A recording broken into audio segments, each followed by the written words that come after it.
किसी ने क्या खूब लिखा है कि पत्रकारिता में जो कलम की ताकत को जानता है वो सत्ता में बैठे नेताओं के हर रंग को पहचानता है। नमस्कार, मैं हूं क्रांति प्रिया और आप देख रहे हैं खबर भारत का ये खास प्रोग्राम। आज बात करेंगे कलम के कलाकारों से। एक खास दिवस पर कलम के कलाकारों से हम चर्चा करने वाले। भारत में पत्रकारिता का उदय, सबसे पहले इस बात पर हम चर्चा करेंगे। बहुत सामान्य रूप में हुआ था, लेकिन पत्र से पत्रकार और फिर पत्रकारिता से इसे समझा जा सकता है।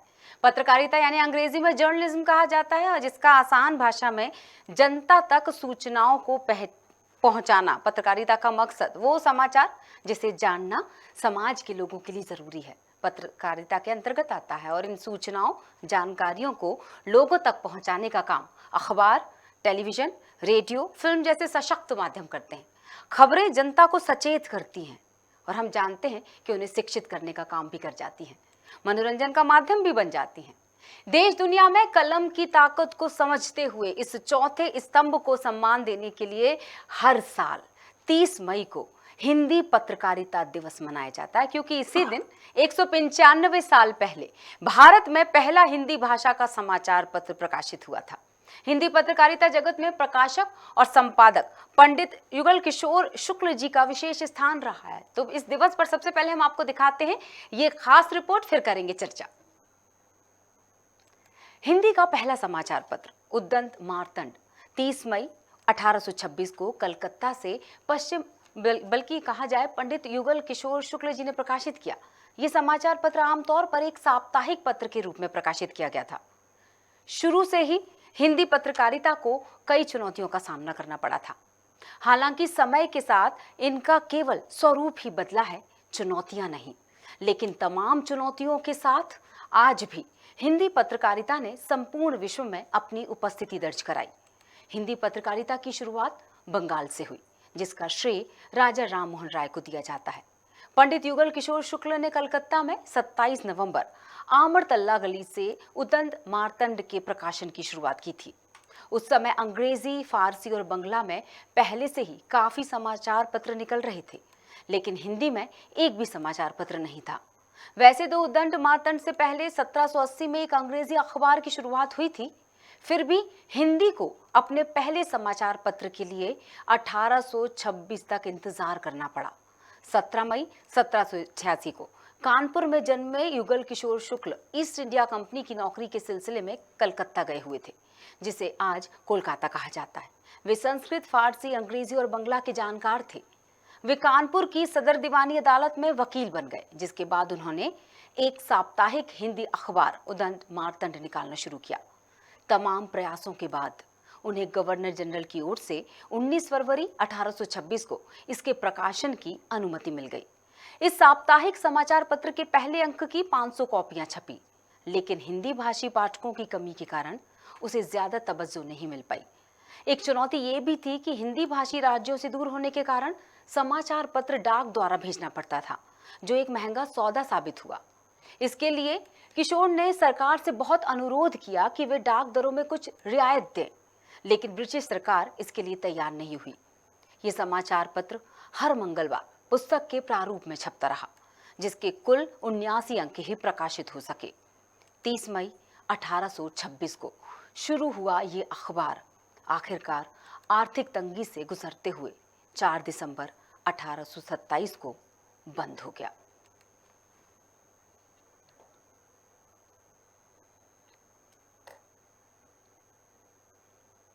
अकबर इलाहाबादी लिख गए कि खींचो ना कमानों को ना तलवार निकालो, खींचो ना कमानों को ना तलवार निकालो, और जब तोप मुकाबिल हो तो अखबार निकालो। ऐसे ही कुछ कलम के जादूगर, कुछ पत्रकार, वरिष्ठ पत्रकार हमारे साथ आज स्टूडियो में मौजूद हैं।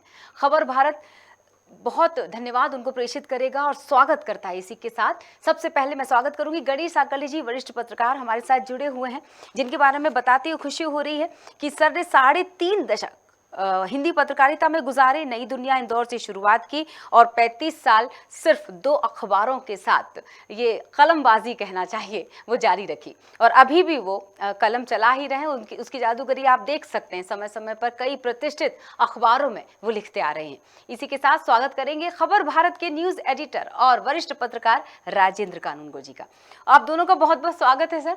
शुरुआत करते हैं गढ़ी सर आपसे।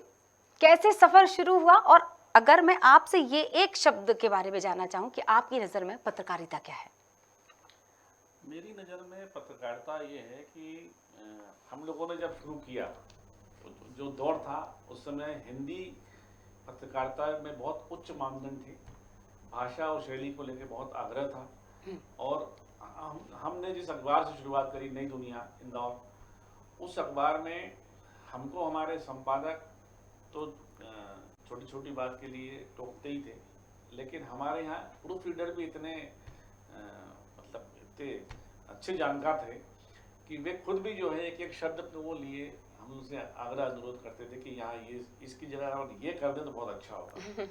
लेकिन अब देख रहे हैं अपन कि किस तरह से हिंदी पत्रकारिता बदलती जा रही है और उसमें सबसे बड़ी चीज़ ये है कि उस हिंदी भाषा के साथ जो इसका जो मतलब आप ये समझिए कि हिंदी को नुकसान पहुंचाने का काम तथाकथित हिंदी के बड़े अखबार ही कर रहे हैं। वो उसमें अनावश्यक अंग्रेजी के शब्दों को ठूस रहे हैं। मैं ठूस शब्द इसलिए कह रहा हूँ कि थोड़ा सा अगर आप मस्तिष्क पे जोड़ दें, दिमाग पे जोड़ दें, तो उसके समानार्थी शब्द आपको आसानी से मिल जाएंगे, मगर अंग्रेजी के शब्द उसमें बेवजह डाले जाते हैं। तो ये जो इस तरह का प्रयोग है, भाषा के साथ जो मिलावट है, ये बहुत ही खतरनाक है और आगे चल के इसके बहुत दुष्परिणाम हमको देखने को मिलेंगे। और अभी हम देख ही रहे हैं कि इस तरह के समाचार टेलीविजन पे आते हैं या हम ये कहें कि अखबारों में छपते हैं या उनकी हेडिंग इस तरह से होती है द्व्यर्थी या सेंसेशन क्रिएट करने वाली, तो ये बहुत तेजी से बदला है ये। और मैं इसको दुर्भाग्यपूर्ण इसलिए भी मानता हूँ कि जब पूरी दुनिया में हिंदी का डंका बज रहा है तब हिंदी के अखबारों की जो स्थिति है वो डे बाय डे बहुत नीचे जा रही है। आपने ठूसना शब्द यूज किया था, तो जहाँ दुनिया भर में हिंदी का डंका बज रहा है तो हिंदी की बैंड बजा रहे हैं क्या इस तरह के अखबार? अब मैं ये तो नहीं कहूँगा, लेकिन ये मान के चलिए कि उनको इस बारे में बहुत गंभीरता से विचार करना चाहिए कि अनावश्यक जो है, मैं इसके अंग्रेजी के शब्द के कोई खिलाफ नहीं हूँ, अगर रेल लिख देते हैं या ट्रेन लिख देते हैं कोई बुराई नहीं है, मगर अनावश्यक शब्द उसमें नहीं लाना चाहिए। इस तरह की जो भाषा के साथ मिलावट है कम से कम वो तो ना करें। हाँ, अंग्रेजी के लिए खिलाफत भले ही ना हो, लेकिन हिंदी के पक्षकार जरूर हैं। जी बिल्कुल। राजेंद्र सर भी जुड़े हुए। राजेंद्र सर, क्या कहना चाहेंगे आप? कितना वाकई वो दौर जिसे अखबार पढ़कर सीखा करते थे युवा, और आज का दौर अखबार पढ़ के कहा जाता है कि इंग्लिश ही ज़्यादा देखने को मिल रही है, जैसा कि गढ़ी सर ने उसको बताया उदाहरणों के साथ।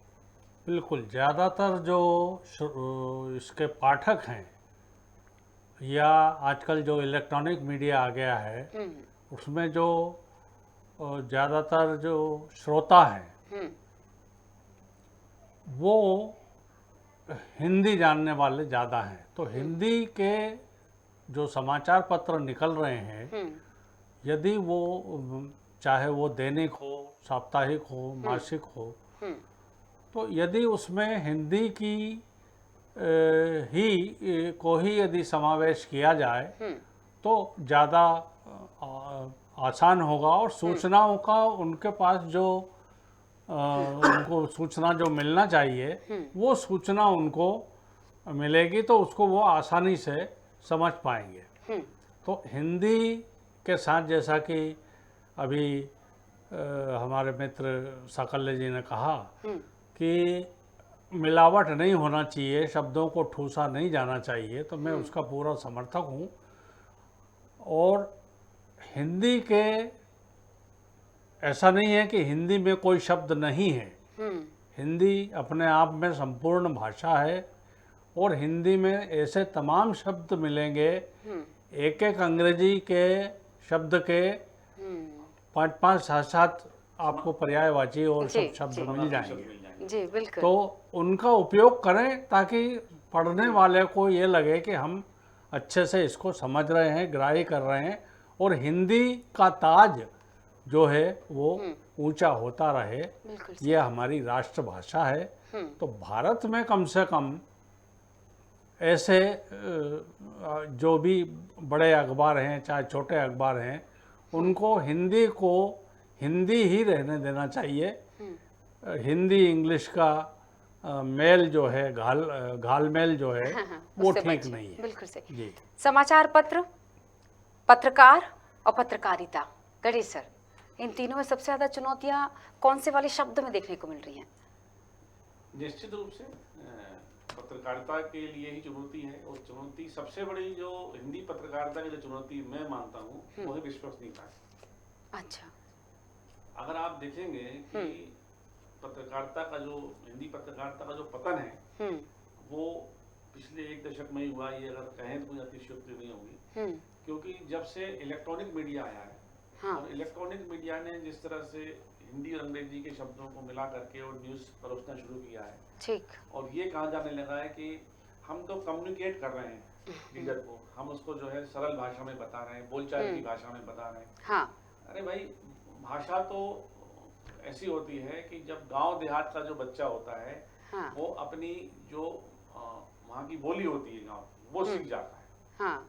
तो हिंदी ऐसी, हिंदी तो इतनी समृद्ध है, इतनी शक्तिशाली है, इतनी, और इसमें तो इतनी शक्तियां हैं। मतलब आप देखिए कि अगर अपन अलंकारों की बात करें, अपन शब्द शक्ति की बात करें, तो कितनी इसमें समृद्ध भाषा है ये। इसमें इसको किसी के सहारे की या सपोर्ट की आवश्यकता नहीं है। लेकिन जहाँ ऐसा है कि जहाँ जरूरत हो, देखिए भोपाल में तो मैं लंबे समय से रहा, तो भोपाल में हिंदी और उर्दू को भी मिलाने का एक वो चला। तो मैं किसी भी भाषा के खिलाफ नहीं हूँ, उर्दू के भी खिलाफ नहीं हूँ, अंग्रेजी के भी खिलाफ नहीं हूँ, लेकिन क्या है कि वो ऐसा होना चाहिए कि जो लोगों को समझ में आए, लोगों को अटपटा ना लगे।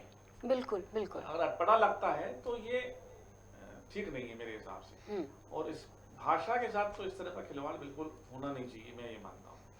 चलिए अगला सवाल ओम बिरला की, क्योंकि आज पत्रकारिता दिवस है और सभी दिग्गजों ने, वरिष्ठ लोगों ने शुभकामनाएं दी हैं सभी पत्रकारों को, तो आप लोगों को भी शुभकामनाएं दे ही देते हैं, क्योंकि अंत में देना था लेकिन बीच में, इसलिए क्योंकि एक ट्वीट है जिसको लेकर मैं सवाल रखने वाली हूं। तो ओम बिरला ने ये ट्वीट लिखा है कि स्वाधीनता आंदोलन में हिंदी पत्रकारिता भारतीयों की सशक्त आवाज बनी। आज़ादी के बाद हिंदी पत्रकारिता ने भारत की प्रगति और भारत के लिए मतलब बहुत कुछ किया, ये उनका एक जिस्ट था, मैंने संक्षिप्त रूप में उनकी बात को रखा। तो तब की पत्रकारिता, मतलब शुभकामनाओं का दौर तो चल रहा है, लेकिन चुनौतियां कम करने की बात नहीं हो रही। इस चौथे स्तंभ को आज भी मतलब अपने आप को साबित करना पड़ता, खासतौर से अगर, चूंकि इलेक्ट्रॉनिक मीडिया की आप बात कर रहे हैं, तो एक और शब्द जुड़ गया है, नया शब्द, वो है पेड न्यूज, जिसको लेकर भी बहुत सारी चुनौतियां देखने सुनने को मिल रही हैं। जी गणेश सर।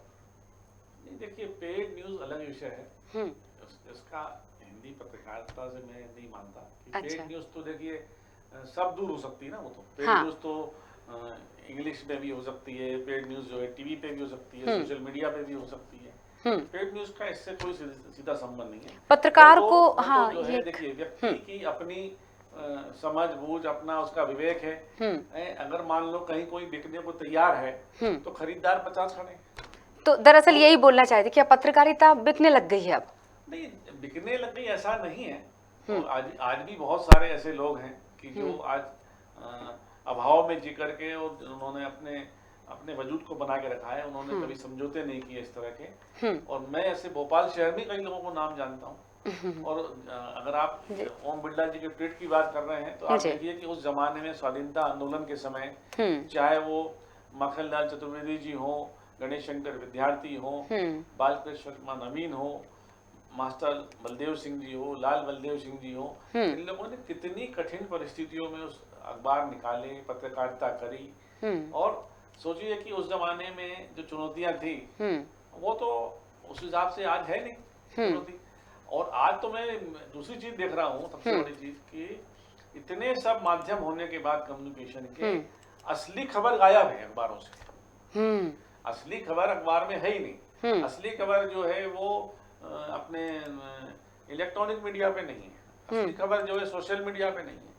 तो ये जो चीज है ये बड़ी दुर्भाग्यपूर्ण है। और पहले जो है हम लोग कितनी मुश्किल से खबर लाना तो एक बात है, खबर को भेजना बड़ा कठिन होता है उस जमाने में। हाँ अगर आप एक प्रसंग में सुनाना चाहता हूँ जी आपको, जरूर। बड़ा इंटरेस्टिंग प्रसंग है कि पहले न टेलीफोन थे, हाँ न फैक्स था, इंटरनेट तो खैर बहुत दूर की बहुत बात दूर है। की बात है। हाँ तो मैं अपना एक किस्सा बताता हूँ कि जब मैं इलेक्शन की रिपोर्टिंग करने गया हाँ रीवा, हाँ और रीवा में एक न्यूज़ मेरे पास, बहुत बड़ी न्यूज़ मेरे को हाथ लग गई, जी मगर मेरे लिए मुश्किल ये था कि मैं उसको रीवा से भोपाल तक कैसे भेजूं। हाँ तो मुझे इस न्यूज़ को भोपाल भेजने में हाँ आप सोचिए कि 48 घंटे लग गए। और वो तो संयोग ऐसा रहा कि वो जो न्यूज़ मैंने भेजी थी हाँ जिस दिन सवेरे छपी, हाँ और वही शाम को आते आते तक वो मैच्योर हो गई। अच्छा अदरवाइज वो मेरे पास ऐसे ही रखी होती। डंप हो जाती वो। हाँ उसकी खास वजह ये है कि उस समय हमें साधन नहीं थे।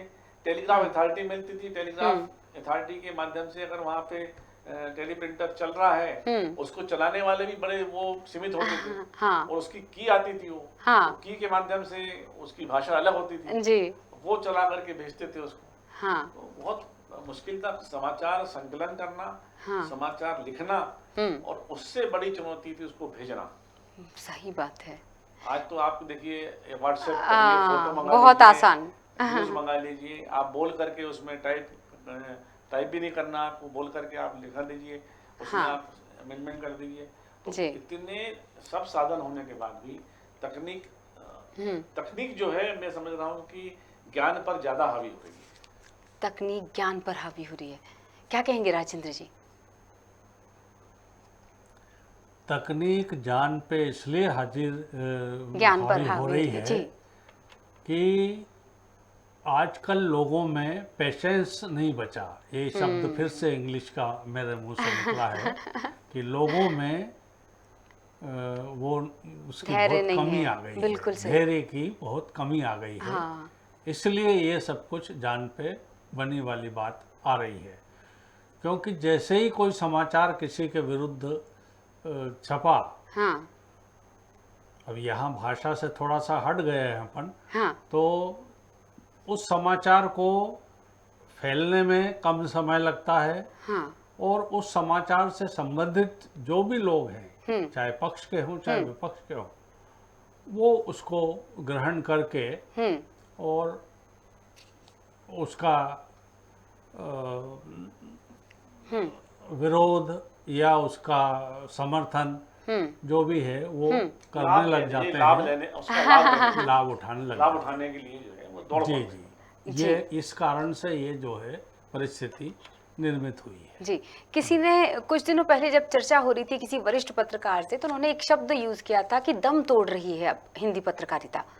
मैं उनसे वाकिफ नहीं थी क्योंकि एक ठोस आधार भी चाहिए होता है, तो वाकई ऐसा है? मैं आपसे जानना चाहूंगी क्या वाकई सच्चाई है इस बात में कि अब लगभग समाप्ति की ओर बढ़ गई है? देखिए, दम तोड़ने की बात से तो मैं सहमत नहीं हूँ। हाँ। इसमें सबसे बड़ी आप एक चीज देखेंगे कि धीरे धीरे धीरे आप देखिए फिर से जो है लिखे हुए शब्दों की महत्ता न कल कम थी, न आज कम थी, और न कल कम हो पाएगी। और विश्वसनीयता आज भी जो है सबसे ज्यादा अगर किसी की है तो वो लिखे हुए शब्दों की है, यानी कि अखबार में छपे हुए किसी समाचार की है, या किसी लेख की है, या किसी जी सनसनीखेज खबर की कह सकते हैं अपन जी, या किसी विचार की कह सकते हैं अपन। तो वो जी सबसे ज्यादा महत्ता या विश्वसनीयता आज भी लिखे हुए शब्दों की है। अखबार में छपे लेख, खबर, सनसनीखेज समाचार, विचार, उसको आदमी जो है वो पढ़ता है, और पढ़ने के बाद, अच्छा एक और बड़ी खास बात है कि पढ़ने के बाद आप खुद देखेंगे कि हमें कई दिनों तक वो याद रहता है। हाँ। और हम अगर आपसे पूछें कि आपने ये समाचार कहाँ देखा था, तो आप मस्तिष्क पे जोड़ देते हैं कि हमने किस चैनल पे देखा था, कब देखा था। तो ये एक बड़ी खास बात जो मैं महसूस करता हूँ। जी, तो क्या इसको ये माना जाए कि जो हिंदी न्यूज़ चैनल हैं वो भले ही वो फुर्ती से देते हैं समाचार को, मतलब सेकंड्स में खबरें पहुंच जाती हैं जनता तक, लेकिन आज भी जब तक वो दूसरे दिन अखबार में छपकर ना आ जाए तब तक लोग यकीन नहीं करेंगे। तो वो भरोसा आज भी जीत रखा है हिंदी पत्रकारिता ने। 100%। और इसका बहुत बड़ा कारण जो है ना, आप देखिए हाँ। कि चैनल्स ने जो है ना, या टीवी पत्रकारिता ने हाँ टीवी पत्रकारिता ने क्या किया है कि जल्दी से देने, पहले देने, सबसे पहले देने, इस होड़ में यह हुआ कि उसकी क्रेडिबिलिटी को जांचे परखे बगैर, विश्वसनीयता को जांचे परखे बगैर जी उस समाचार को पहले देने की होड़ में हमने ये अपने आप को जो है बहुत वो कर लिया, जी। मतलब अविश्वसनीय बना लिया है। और उसके सबसे बड़ा जो रिपरकेशन है उसका ये हो रहा है कि अब लोग धीरे धीरे आप देख रहे होंगे कि चैनलों के प्रति भी एक आग्रह कह सकते हैं या उनकी व्यूअरशिप देखें घट रही है। इसलिए घट रही है कि वो लोगों को लगता है कि अरे भाई इसमें क्या है या विश्वसनीयता कितनी है, कल अखबार पढ़ लेंगे। और मैं आपको बताऊं कि कभी भी ये जो लोग कहते थे कि टीवी आ जाएगा तो अखबार खत्म हो जाएंगे, अखबार है तो टीवी न्यूज मतलब चैनल खत्म हो जाएंगे, ऐसा कुछ भी नहीं है। इन दोनों ही को अपनी अपनी भूमिका नए सिरे से तय करनी पड़ेगी। ठीक है। आप हिंदी पत्रकारिता की बात करें तो हमें हिंदी पत्रकारिता को टीवी से आगे जाना होगा, ठीक, और टीवी को अखबार से आगे जाना होगा। ठीक। तो ये स्वस्थ प्रतिस्पर्धा जब बनी रहेगी और तो दोनों एक दूसरे के पूरक बने रहेंगे। और अगर स्वस्थ प्रतिस्पर्धा नहीं बनी रही तो आप ये मान के चलिए कि दोनों का ही अस्तित्व संकट में बना रहेगा। बिल्कुल। आज भी एक सशक्त माध्यम जिसका उल्लेख किया जाना चाहिए, रेडियो, अमीन सयानी की वो आवाज़, वो उच्चारण उनका, तो देखा जाए तो हिंदी को बचाने में या हिंदी की खबरें पहुंचाने में जहां सुनकर भी शब्दों का ज्ञान हो जाया करता था, शायद अभी रेडियो का वो क्रम टूट गया है या वो तरीके हट गए हैं। एक और माध्यम, क्योंकि इलेक्ट्रॉनिक की बात करें, रेडियो की बात करें और समाचार पत्र की बात करें, तो ये तीनों ही पुराने समय में भी अपनी एक अलग, एक विशेष जगह रखते थे, समानांतर जगह रखते थे कहा जाए तो। बिल्कुल। मैं इसमें ये कहना चाहूँगा जी, कि जी। एक और चीज़ हम छोड़ रहे हैं अभी यहाँ पर, हाँ जिसको कोई अंग्रेजी शब्द का ही उपयोग मुझे करना पड़ेगा, सोशल मीडिया। तो आजकल जी। टीवी से भी ज़्यादा जल्दी हाँ। लोगों के हाथ में मोबाइल रहता है और वो तत्काल जो है उसमें उनको जो भी सूचना का आदान प्रदान करना रहता है, अलग अलग जो समूह बने हुए हैं उनमें वो सूचना जाती है और एकदम स्प्रेड होती है, चारों तरफ वो फैल जाती है।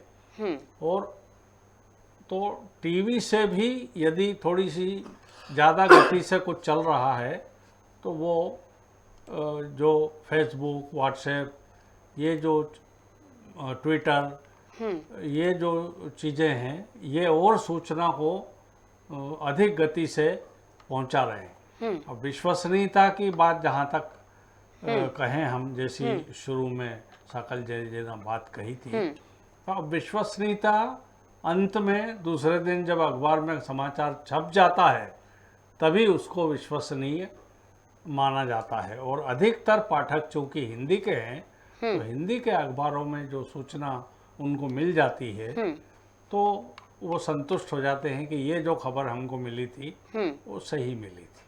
जी, एक महत्वपूर्ण सवाल जिसका जवाब आप दोनों से लेना चाहूँगी, बिल्कुल हम अंतिम पड़ाव पर हैं इस कार्यक्रम के।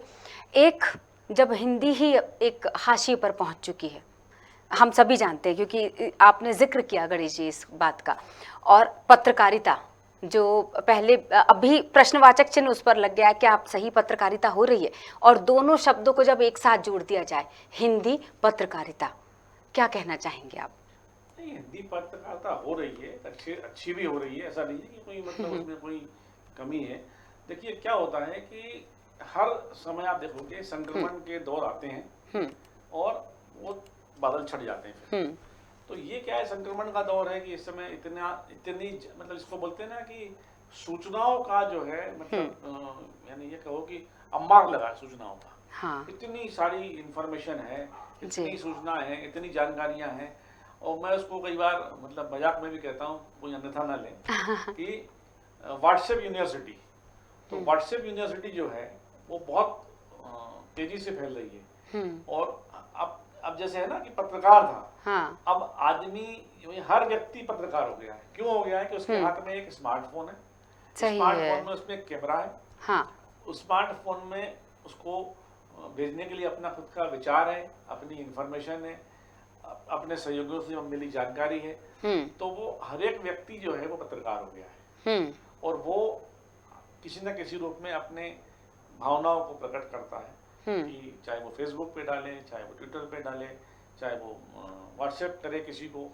तो ये जो चीज़ है, और हिंदी पत्रकारिता को कोई ऐसी दिक्कत या परेशानी नहीं, संक्रमण का दौर है ये निकल जाएगा। और अच्छे अच्छे पत्रकार, मतलब मैंने कहा ना हिंदी में तो इतने मेरे पास तो इतनी बड़ी लिस्ट है कि अगर आपने प्रोग्राम का समय छोटा पड़ जाएगा। बिल्कुल सही, इतने नाम हैं, और मध्य प्रदेश नहीं, बड़े बड़े नाम नहीं है, चाहे माधव राव सप्रे हो, चाहे अपने बालकृष्ण शर्मा नवीन हो, माखनलाल चतुर्वेदी जी हो, ऐसे तमाम सारे बड़े बड़े दिग्गज लोग मध्य प्रदेश ने दिए हैं। और उनका देश की आज़ादी के आंदोलन, स्वतंत्रता आंदोलन में बहुत बड़ा योगदान है, जिसको हमें बताना चाहिए अपनी नई पीढ़ी को, और उनके योगदान को, उनके जीवन को, व्यक्तित्व को, कृतित्व को, कि किस तरह से उन लोगों ने कितने संघर्षों में पत्रकारिता करी, कितने मुश्किलों में अखबार निकाला। टेक्नोलॉजी थी नहीं उस जमाने में, और कुछ लोग तो हाथ से लिखकर अखबार निकालते। बिल्कुल सही। तो ये जो चीज है या ये बात है, हमारी नई पीढ़ी को बताना चाहिए। और चीजें आएंगी, बदलेंगी, टेक्नोलॉजी भी है और सुधार होगा इसमें। हिंदी पत्रकारिता जो है वो आगे जाएगी और आगे जाएगी, आप मान के चलिए। जितने अखबार निकलते थे उससे ज्यादा निकल रहे हैं, आगे और निकलेंगे। बिल्कुल, मतलब इस भले ही नए मतलब तकनीक हावी हो चुकी है, तकनीक चरहू और है, हिंदी पत्रकारिता का घेरा सा बना दिया है उस तकनीक ने, बावजूद इसके उसने अपने अस्तित्व को बरकरार रखा हुआ है। मैं राजेंद्र सर से भी, जी आप कुछ अंतिम शब्द कहना चाह रहे थे, अंतिम लाइन इस कार्यक्रम के लिए?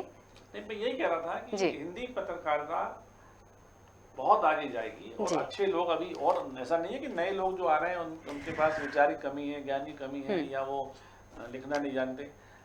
उनको हमें क्या करना, उनको तराशने की जरूरत है, उनको लेकर के। और एक संस्था जो पहले संपादक नाम की होती थी, और जो संपादकीय अखबारों में होता था, बिल्कुल देख रहे हैं आपकी संपादकीय लुप्त हो गया है, अखबार के पन्नों से गायब हो गया, पृष्ठ से गायब हो गया है। आने वाले समय में हमें बच्चों को बताना लगेगा संपादकीय भी कोई चीज होती थी। बिल्कुल बिल्कुल, ये मैं अपनी बात कहना, जहाँ पर सिर्फ दिग्गजों को एक जगह मिला करती थी, मतलब वरिष्ठ कलमकार जिनको कहा जाए, जिनको हम पढ़ने के लिए आतुर रहते थे कि उनसे हमें शब्द ज्ञान होगा हमारा।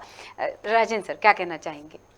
बिल्कुल, मैं यहाँ एक बात और कहना चाहूँगा पत्रकारों के लिए, जो पत्रकारिता कर रहे हैं या पत्रकारिता करना चाहते हैं, जी हाँ, चाहे वो जी हिंदी के अखबारों के लिए कर रहे हैं या हिंदी के चैनलों के लिए कर रहे हैं, उनको सबसे पहले शुद्ध हिंदी का ज्ञान होना बहुत जरूरी है। हिंदी को इतने सरल रूप में लिया जाता है कि मात्राओं का उनको कोई ज्ञान नहीं है, ध्यान नहीं रखते हैं। किसी भी प्रकार से वाक्य पूरा हुआ है कि नहीं पूरा हुआ है इसका ध्यान नहीं रखते हैं। कहाँ पर बिंदी लगना जरूरी है, कहाँ पर नहीं लगना जरूरी है, इसका ध्यान नहीं रखते हैं, और लिख करके वो चाहते हैं कि हम या सोचते हैं कि हम पत्रकार बन गए। हाँ, वो तो चंद्र गायब हो गया, आधा चंद्र गायब हो गया, पूरा सब कुछ क्षम्य है और भेज दो इसको। तो उसकी जो मेहनत करना पड़ती है, वो जो उन समाचार पत्रों में जो वहाँ के लिखने वाले, खबर लिखने वाले या चैनलों में जो उसको बनाते हैं, उनके लिए उनको कड़ी मेहनत करना पड़ती है, यदि उनको ज्ञान हो तो। यदि उनको भी ज्ञान नहीं है तो फिर उसके आगे तो अब कुछ कहा नहीं जा सकता। जी, बहुत ज़रूरी है, नहीं तो वो चिंता से चिता होते देर नहीं लगती। बहुत अच्छा लगा सर, आप लोगों के लिए बहुत बहुत शुक्रिया, बहुत सारी शुभकामनाएं, इस दिवस की अनेक शुभकामनाएं। और जाने से पहले एक खूबसूरत पंक्तियां दर्शकों आपके साथ शेयर करना चाहूँगी कि जो वक्त की आंधी से खबरदार है, कुछ और ही होगा, वो कलमकार नहीं है। आप सभी को जाने से पहले पत्रकारिता दिवस की अनेक शुभकामनाएं। तो खबरों से ना रखेंगे आपको बेखबर, खबर भारत की रहेगी, हर खबर पर नजर। नमस्कार।